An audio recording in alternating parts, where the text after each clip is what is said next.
with my every action and thought being replayed in music and the words of others, be they live or through transmitted frequencies, you might understand why and how I might believe I was being watched and monitored by DJs, even so far as believing perhaps they had a secured website with which to view my actions. Knowing that this was truly a delusion, if only for the reason my thoughts could not produce actions in others to react fast enough to answer a question or thought I had on my mind.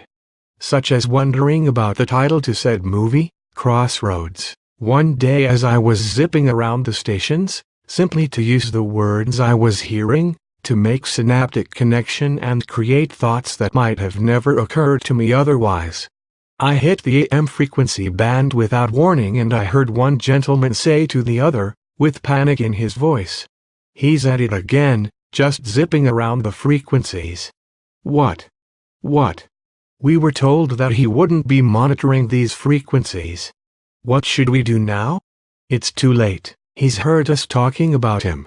And then completely dead air. Years later, I had heard about The Truman Show, but had not seen it till several years after it was released.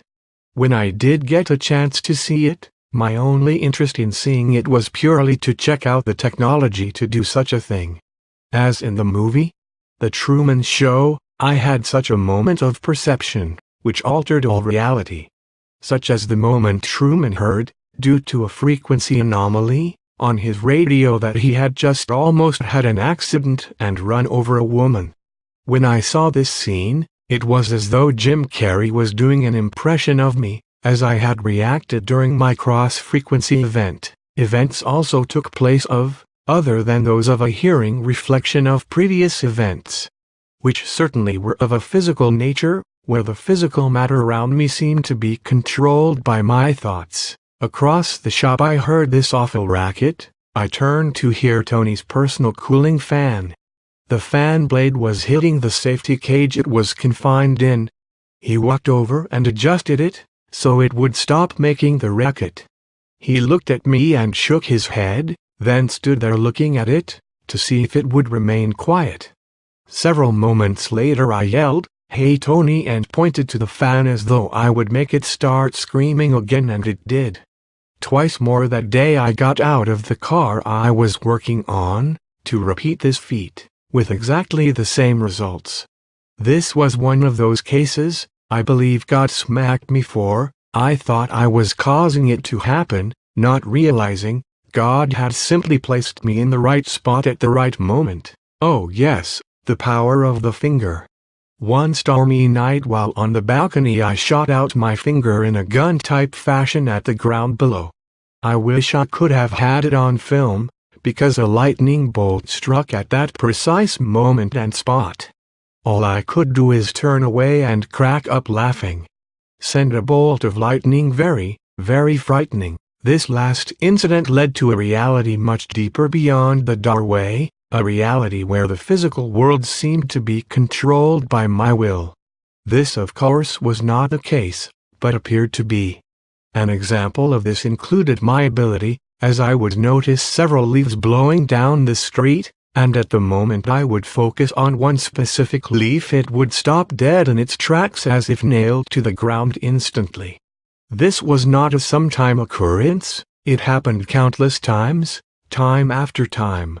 Let me tell you, just when you think you're hot shit, God will send a whole stampede of leaves, and they all will ignore your gaze. Now, knowing that my will was not the force which actually was causing this effect, I developed a relationship with the wind. It became a friend.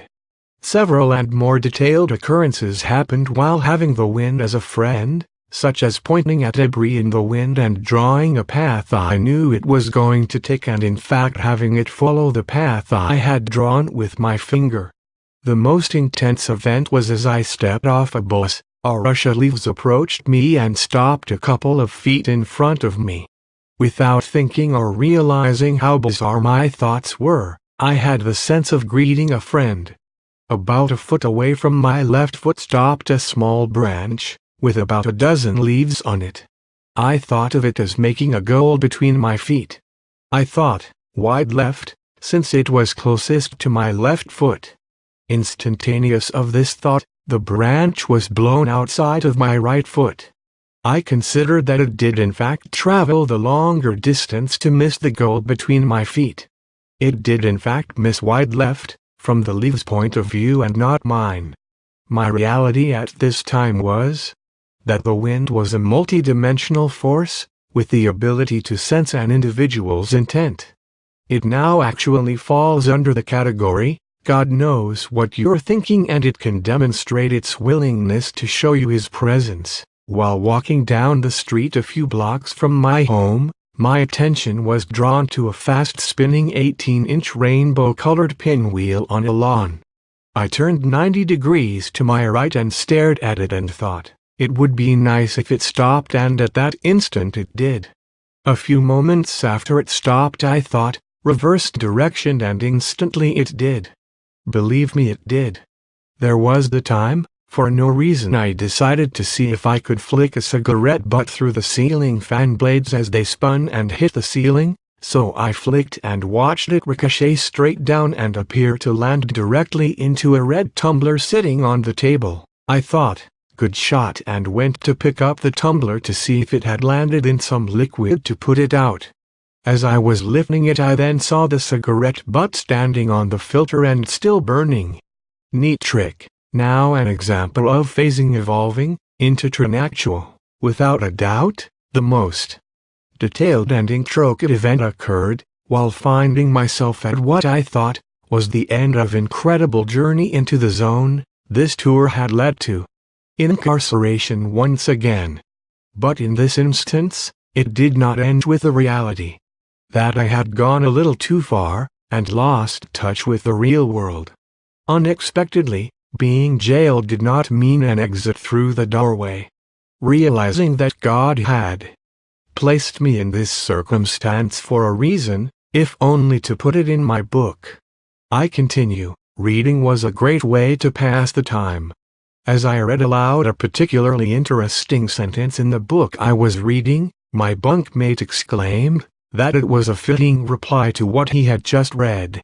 Without hesitation or a plan, we went to the common area outside of our cell and proceeded to grab a handful of books each and sit at one of the steel tables.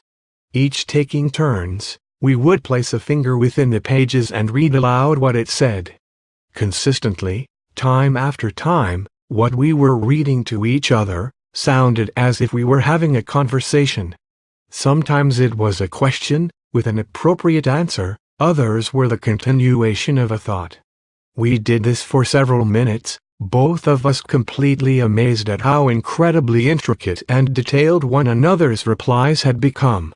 Then I read the words, God sent us a cuckoo as a sign of His sanctioning our actions. At that very moment, on the television a cartoon cuckoo popped out of its clock and announced to us it was there. We both cracked up laughing, uncontrollably.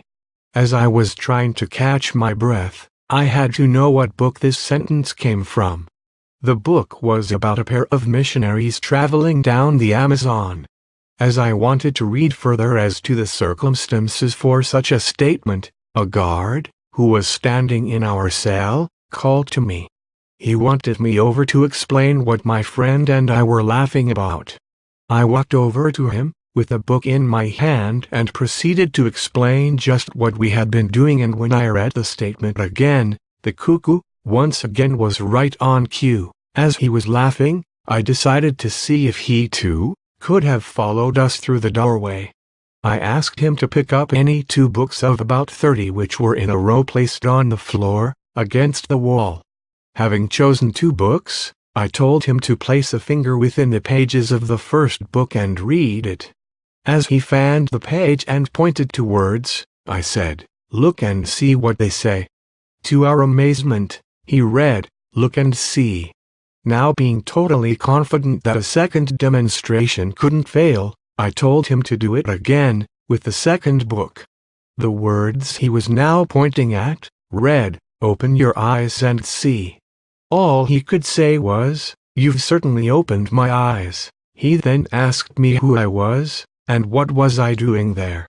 I told him of the circumstances which landed me there and told him of who I thought I might be, as well as my run-in with Phil Collins and my universal language. His reply was completely unexpected, as he told me that his father had taught him my universal language when he was a kid.